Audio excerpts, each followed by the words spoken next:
ఠీక్ కరో ప్రచారంలో భాగంగా రాజస్థాన్లో పాఠశాలలను తనిఖీ చేసేందుకు వెళ్లిన కాక్రోచ్ జనతా పార్టీ కార్యకర్తలపై దాడి జరిగింది.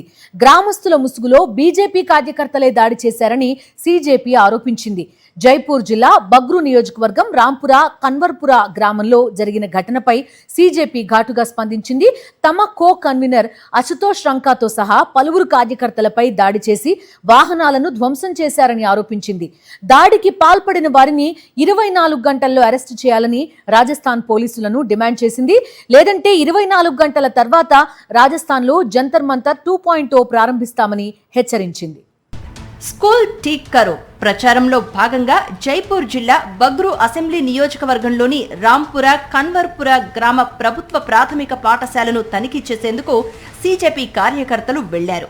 అయితే వారు గ్రామంలోకి రాకముందే స్థానికులు ప్రధాన రహదారిపై బారికేడ్లు ఏర్పాటు చేసి వాహనాలను తనిఖీ చేశారు. సీజేపీ బృందం గ్రామంలోకి ప్రవేశించకుండా అడ్డుకోవడంతో కార్యకర్తలు గ్రామస్తుల మధ్య తీవ్ర వాగ్వాదం జరిగింది. పరిస్థితి ఉద్రిక్తంగా మారడంతో సీజేపీ కార్యకర్తలను అక్కడి నుంచి పంపించివేశారు పోలీసులు.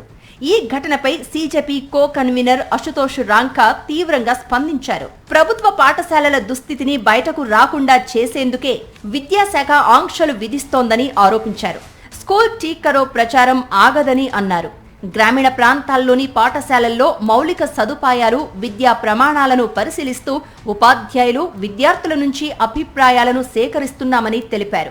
రాంపుర కన్వర్పుర పాఠశాల భవనం ప్రమాదకరంగా మారడంతో పాఠశాలను మూసివేసి సమీపంలోని పశువుల కొట్టంలో విద్యార్థులకు తరగతులు నిర్వహిస్తున్నట్లు సీజేపీ నేతలు మండిపడుతున్నారు.